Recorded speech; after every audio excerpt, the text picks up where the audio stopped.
Hey, Battle Bill here with another video, getting some more Season 12 Go Battle League battles, these taking place in the Open Ultra meta. In today's video, I'm featuring a team that I completely stole from a fellow content creator on Twitch. I'll leave the link to his channel in the description, HouseStark93. It is a double Swords of Justice team, and it's a very strong team in the Open Ultra League meta because both of these mons with the Season 12 update received access to the fast move of Double Kick. Double Kick is a fighting fast move that give both of these dog goat geared things legitimate play in some Open Ultra League battles, and we decided to use both of them because they are both high ranked now on PvPoke, with Pidgeot in the lead to cover a majority of their answers, specifically the ghost ones in the form of Giratina or Trevenant. I had a ton of success, a huge collection of battles here that I'm going to display for you now on the channel. Please don't forget to like, comment, subscribe, so I can show you the ins and outs of how to use this team and how well it performs for me. So getting into this first battle, we have a Pidgeot lead on an armored Mewtwo.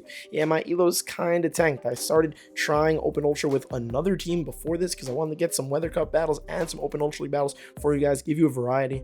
And as I continue to try to varietize the battles that I give you from my own account, I continue to struggle to build teams that I can actually have success with. So now I've resorted to stealing other content creators' teams and then putting them out, well, not as my own because I'm obviously letting you know. Either way, though, this is a very slow lead matchup, and we decided to Feather Dance. We did not get their shield, and because they didn't shield the first Feather Dance, we decided, you know what, we're going to Brave Bird on this one, and that takes out the Armor Mewtwo's remaining health. They then come in with an Obstagoon. We don't want to get farmed down. We go into one of our Swords of Justice, Cobalion. Now, Cobalion would have taken super effective damage from the Obstagoon's counter damage, but we're dealing double super effective in the form of our Double Kick along with our Sacred Sword spam. So when we bring in our Cobalion, they're hoping that this is our only fighter, so they match us with their Cresselia. We are a steel fighting type, so all of the super effective damage that would be done to a normal fighter in the form of Moonblast and Future Sight, we take neutral from. Unfortunately, we get baited there because we want to land another Stone Edge because we're almost there. But because we got baited, we decided now to go for a Sacred Sword bait to get one of their shields and hopefully get off another charge move. We then tried to catch a charge move on our Pidgeot. Didn't exactly work, but they did throw relatively shortly after. And I think we end up coming back in with the Cobalion because we don't want to let our Virizion get hit by any type of Future Sight Moonblast damage. I already forgot which charge move they're running because we clearly already saw the Grass Knot. It was one of the other two, and we're just spamming a bunch of Sacred Swords at the Cresselia.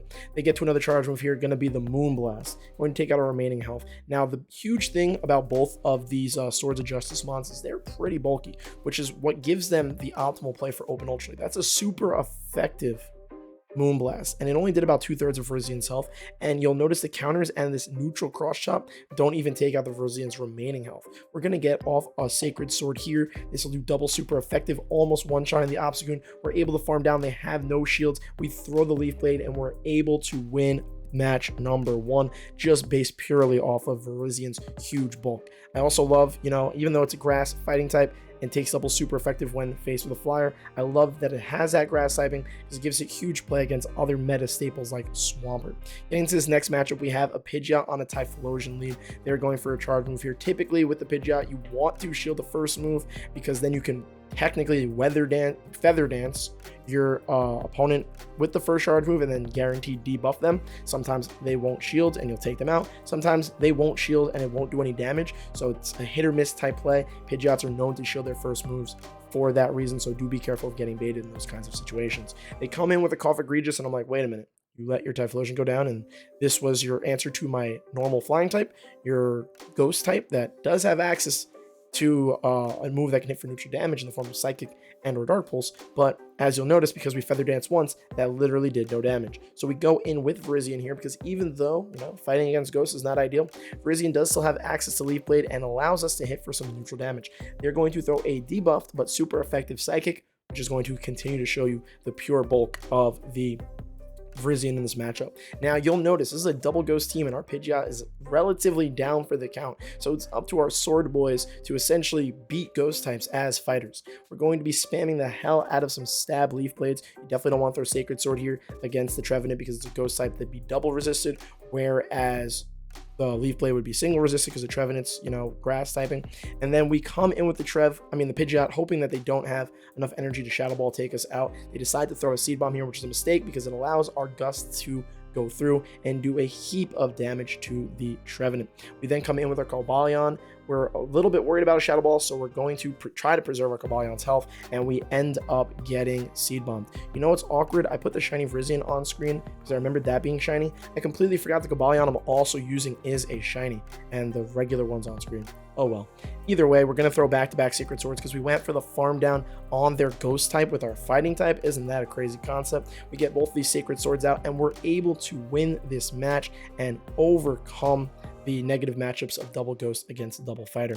Getting into the next matchup, we have a Pidgeot on a Swampert lead. This is one of those leads where where you want to shield the first move and you essentially want to do your best to get the Feather Dance off, but technically speaking, Swamperts I've faced in this situation can get off the next Hydro Cannon before we get off the charge move. As you'll see here, a lot of Swamperts will not throw them right away though, and will allow you to get the Feather Dance off on the second one to debuff the Swampert's attack. They, I guess, thought maybe because they landed the move and I let it go through that I would throw the Brave Bird on my first charge move.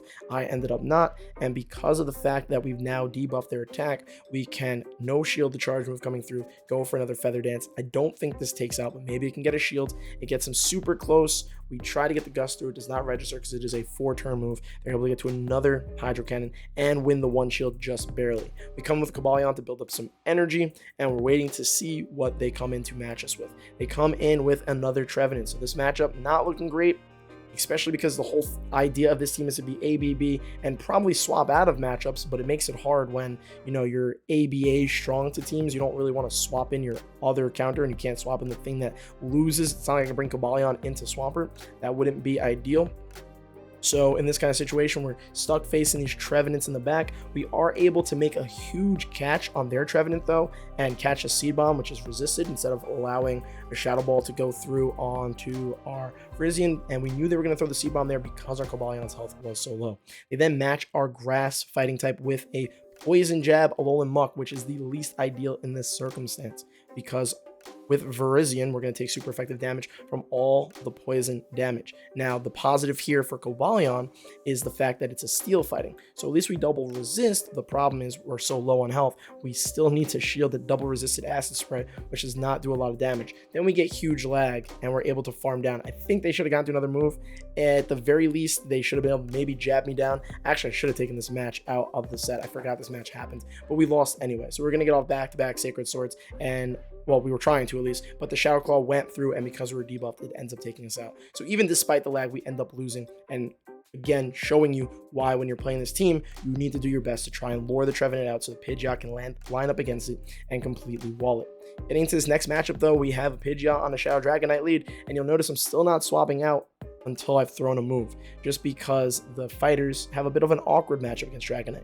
At least Cobalion though has the opportunity of being a steel type, but now updated Dragonite has superpower to still hit those steel types for super effective damage. Luckily, because they were debuffed from the Feather Dance, we are able to tank that superpower, and it only does half our health. We throw back-to-back Sacred Swords, and Cobalion was almost a Shadow Machamp counter confirmed. We did get it low enough, and we're expecting to want to throw a Rock Slide because they're low on health at our Pidgeot immediately. So we go into the Virizion, and we end up catching the Rock Slide, which is great. We're going to farm down. We don't have to use a shield here, and we get to preserve our Pidgeot's health. We do end up having to reveal our third, and we're now going to wait to see what their remaining Mon is. Their last Mon ends up being a Poison Sting Drapion, so we're going to need to spam off these Sacred Swords as fast as we can. As you'll also notice, both of these moves are super cheap energy-wise. Both are stabbed from Virizion, but I'm pretty confident, and I'm going to state this for a fact, that Leaf Blade is the better move to go for in neutral situations. In this situation against Drapion, it's resisted because it's a poison type, but in neutral situations, Leaf Blade does more damage than Sacred Sword does. Now we lose out that matchup because obviously poisoning against grass is not ideal, and we essentially tried to go for a farm down on their Drapion, but they swap into their Dragonite and we go for the farm down there. And because the Drapion has such little health, we're able to still throw a Gust, survive the fast move damage, and they keep their shield for Season 13, and we win that match with a clutch farm down or Gust farm down of the opponent's backline. Getting to this next matchup, we have a Pidgeot on a Greedent lead. This is not a bad lead for Pidgeot, but not a lead we want to stay in. This is one of those circumstances where I really need to swap out. We throw the Brave Bird though to do a huge chunk, and we at least catch a move. Cobalion walls the hell out of Greedent because of its steel fighting typing, resisting both the body slams and the crunches because of the steel fighting. They come into a Talonflame, which looks like worst case scenario. We build up to the Stone Edge. They call the bait. So we decide, you know what? Double or nothing. We're going big move this time. Let's see if they decide to call bait again. And boom! The Stone Edge lands. Steel types beat fighting types confirmed. That is what Cobalion has now demonstrated to us. They come in with the Scrafty looking for the counter down. We're going for our Sacred Sword. The positive thing right here, of course, with Cobalion being that steel typing, is at least having the fighting damage to throw at Scrafty, considering it is a dark type. And then we're able to come in with our Pidgeot. We decided to come with Pidgeot here. I feel like there was a reason, but I can't remember. Because they had the Greedent, and because Virizion would do amazing against the Greedent, there was no reason to come in with the Virizion against the Scrafty right away. They then swap in the Greedent. We take care of the Greedent, and we decide, you know what? All right, this is game over. We're going to come in with our Virizion here. They decide the top left. We have a 2 shield to 1 shield advantage, and Virizion's tanky, so the damage they're dealing is minimal.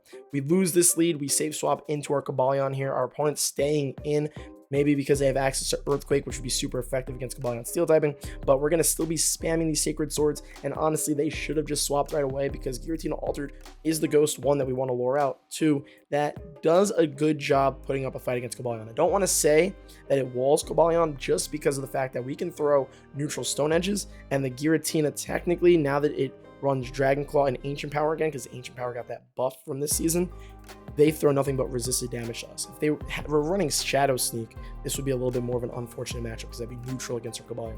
So we can essentially just sit through all these Dragon Claws and no shield.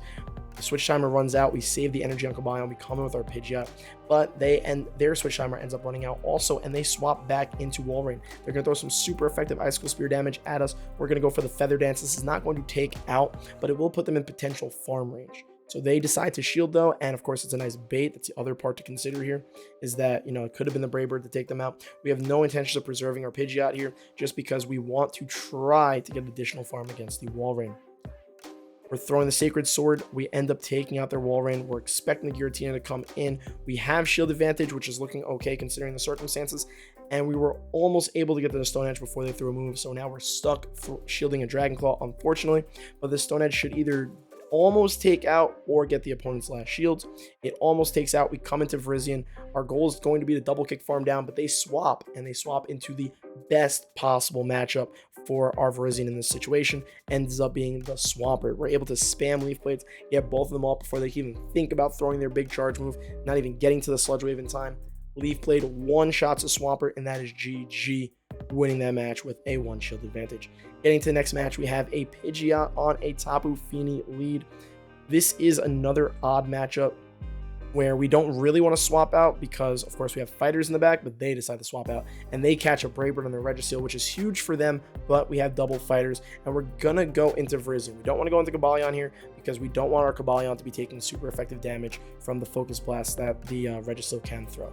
Our goal though is to leave this matchup with as much energy as possible. We want to over farm a bit, especially because on the off chance the Tapu Fini comes in to meet our Virizion, we want to throw some Leaf Blades at it and hit it for some super effective damage. They get to another Focus Blast before we're able to farm down, and we're going to wait. They're waiting out their switch timer. We're going to see what Pokemon they decide to come in with. They come in with the Talonflame. They get 2 Incinerates off. This is not ideal for us. We throw a Sacred Sword. Our opponent makes a mistake, probably not knowing what Virizion's moveset is. Then again, I think Virizion might have access to Stone Edge. I know a lot of the dogs do.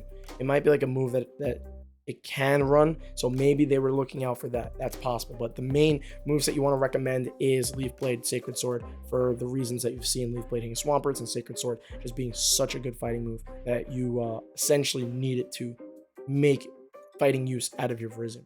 So now we end up letting our Pidgeot go down to their Tapu Fini. We come back in with our Virizion that still has a bunch of energy from before to throw a Leaf Blade. It does not take out. We come with the Cobalion to get a double kick farm in, and then the Talonflame comes back in. Our goal is to essentially hope we can outpace to the Stone Edge, and we're able to. This will one-shot the Talonflame, and as you can see in another match, Cobalion, the Steel type, is a fire counter confirmed. What a match. Also, what was great there, I mean, the other thing to consider in that situation is to keep in mind that I don't think a Flame Charge from Talonflame was even going to take out if they threw it, just because Cobalion's relatively thick. Getting to this next matchup, we have Pidgeot on a Jellicent lead, and our opponent throws a Shadow Ball at our normal type. It was very intriguing to me. you need to keep in mind where my elo currently is at. I stayed in just because Cabalion's not gonna do amazing against Jellicent, and I was like, all right, let's see if they have Ice Beam. I would have tanked it and then probably just went into my hard counter and then hoped to play the Jellicent later down the line with Pidgeot potentially lined up in a way where there's no shields and Brave Bird. But our opponent decides to play it like that, and we're not complaining. So they come in with Walrein. We want to preserve our Pidgeot, depending on whatever their last mon is. So we swap into Cobalion. They match our Cobalion swap with their Swampert, and we're able to spam off a couple of Sacred Swords. We don't mind this matchup. We can keep shields. We can let the Swampert Earthquake us. We have a hard counter to the Swampert in the form of Virizion, and then Virizion still has access of doing very well against the Walrein because of the super effective Sacred Sword damage it can do or the super effective Leaf Blade damage it can do. So we're saving shields. Slightly worried about the Walrein throwing Icicle Spears at a Virizion. We tried to catch what would have been a Hydro Cannon on our Pidgeot, just because that would have helped us a bit more in this match, but we're not able to. They take us out, they swap. I go Sacred Sword here, and just because I literally said earlier in this video that like Leaf Blade would be more damage, both these moves are super effective. I should have been throwing Leaf Blade here, so mistake on my end. Not something I realized till after, but regardless, it's not going to make a difference. I would have needed 2 charge moves no matter what, and I have a shield advantage. So we're going for the next Sacred Sword here. This will either get the shield or take them out. It gets their last shield. I think, do I no shield? No, I end up shielding this. I wanted to see for science how much an Icicle Spear does on Virizion, and I can't remember if they do get to one. They do get to one, so we're gonna get to see. And because they outpace me though, now I'm going to go for the double kick down. They swap into Swampert though, I guess because they know I'm all about to be able to move, and they want to try to outpace me. Doesn't work out. We get the Leaf Blade off, and we know we can double kick the Walrein down, surviving the Powder Snows and the Icicle Spear for GG's in the final match of this set. That was a really fast, I think it was 8 matches I had here. I'm trying to find the sweet spot for a good number of matches. I went 7-1, had a lot of success. This team got my elo back into the 2200s. I started at 2152. And overall, I feel like this team has a lot more strengths and weaknesses. Please do let me know your thoughts on the team comp below. Let me know how your Ultra League battles have been doing. I will leave the link to Howstark's Twitch name Twitch link, English, my best language confirmed, in the description of this video. You gotta pay creds, even if it doesn't end up helping out too much. It's the least I can do because he also plays this team or has played this team very well, so I highly recommend. And the least I can do is if I'm going to steal somebody's team comp is at least give them their credits. But on that note, don't forget to like, comment, and subscribe, and let me know how your Ultra League battles are doing or going. Thank you so much for watching, and I will see you all in the next video. Preach!